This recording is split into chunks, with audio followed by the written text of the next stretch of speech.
Hey, it's Jay and welcome back to my page. If you are new to my page, hello, you are a beautiful person. It's nice to see you, even though I can't really see you. You know what I mean. So if you're here, the reason you're here is because you are experiencing Telogen Effluvium, which is a type of hair loss. And I want to preface this by saying that if you feel like this is something you are experiencing, that you should make sure you go to your dermatologist just to confirm, so they can give you like the best analysis. You know, they can do scalp tests. I thought they were just skin only, but apparently they also deal with your hair. So if you think that you are experiencing Telogen Effluvium but you're not sure, definitely go to your dermatologist. So if you are here, you're also here because you wanted to see an update video. And as you can see from the previous video, my hair has grown. Yes, it's grown, it's grown, it's grown. Very happy that it has continued growing. So previously I had experienced a lot of inner body inflammation, and due to that I had a lot of hair loss. Basically, I was bald. And I have this picture here that you can see, which is the only picture I actually felt comfortable taking because it was a traumatic experience losing my hair. Had a head full of hair, a big fro, and then it was all gone. And yeah, it was not fun to go through. So I didn't take any pictures of that when my head was basically bald. However, after a recent trip to my dermatologist, I was able to see a photo, which I might add later on, where yeah, my hair was all gone. I had no hair, I was bald. So yes, my hair has grown back. And this happened back in September. And now it's almost a year later, and this is the amount of growth that I've had since then. All right, so let's get into the products that I use. Here are the products that my dermatologist originally prescribed. She gave me ketoconazole foam, 2%. This one has 2%. I'm not sure how much the original one had. It might have been 5%. And it's just a foam that you put on your hair. And I talk about it a little bit in my other video. She also prescribed me clobetasol propionate, which is also topical, and both of these things are to be applied on the head as suggested. She also told me to take folic acid, and along with biotin. I believe biotin was 5,000 milligrams, folic acid was also 5,000 milligrams, and then on my own, I've been taking Hairfinity. So all those things together help to pretty much stop my hair loss. It's definitely stopped. I have not been experiencing any more shedding, no more hairs coming out. Before, I could run my fingers through my hair and I would have globs of hair in my hand. Now, nothing. Like, it stays in my head. It's perfect. So you can see my hands, no hair on my hands at all. Like, yeah, I'm good. So I did end up stopping the usage of these prescribed topical serums. And I ended up stopping because I accidentally used this in my contact solution. And yeah, then it was done. I used all of it. So I didn't have any more. In December, my hair had started growing back enough where it was full all around my head where I didn't have to wear wigs. So in December, here's a picture of how my hair looked in December. It was basically like a buzz cut, but I had hair. So it was great.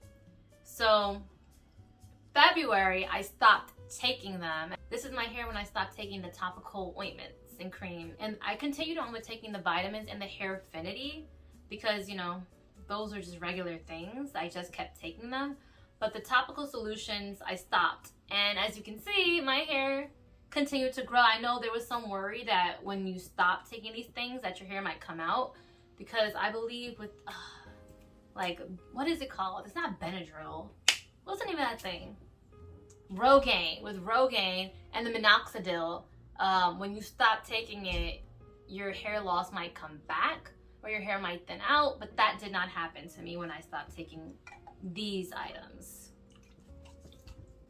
When I stopped taking these items, thankfully. The only issue, so there's a new development. The only issue that I have had is when my hair came out, it was due to the Telogen Effluvium, but I had box braids, and those box braids kind of exacerbated the fact that when my hair was coming out, because they were very tight, the people who did it, they did it very tight, and it was pulling on my hair. So yes, my hair was shedding at the time, but the box braids caused it to come out even faster. And it kind of led to me getting traction alopecia in this area. So I can take off my headband. My hair is gonna look crazy because it's in that awkward fro stage. But my hair's never been thick. I've always had fine hair. It's just when I wear it natural, can't tell as much. But like in this area, my hair has like thinned it out from those braids. So my hair reverted back to the way it was with the traction alopecia. So just this spot and kind of this spot as well have thinned out. So just here and here, and that's it. And what my dermatologist is doing is she is doing injections in those areas of some sort of steroid in order to get the hair to grow back. And it's working, because before this area was slightly worse, like there were no baby hairs, and this spot right here was a little bald. And when she started doing the injections, my hair started growing back in. It's not thick, but that's okay because my hair has never been thick. But it fills in the space enough for me. So that's the only thing. So again, when I stopped using these, my hair did not fall out, because remember, my whole entire head was bald. I had no hair. So when I stopped using these, my hair continued to grow. So it's still growing. And I would say that this growth is from December to now. So December, January, February, March, April, May, June, July, August, 8 months of growth. So I think it's pretty okay for 8 months of growth, especially when I had a buzz cut pretty much. So my hair stayed. But because I had those braids, it caused traction alopecia. So this area reverted back to being thin due to my hair being pulled on. And to be honest, it could have been thin as it was growing out, but I didn't notice because my hair was shorter. And now that my hair is getting longer, it's a little bit more noticeable because that spot is a little bit thinner. Okay? So this is just an update. It's just an update. Gonna put this back on because of my awkward fro stage.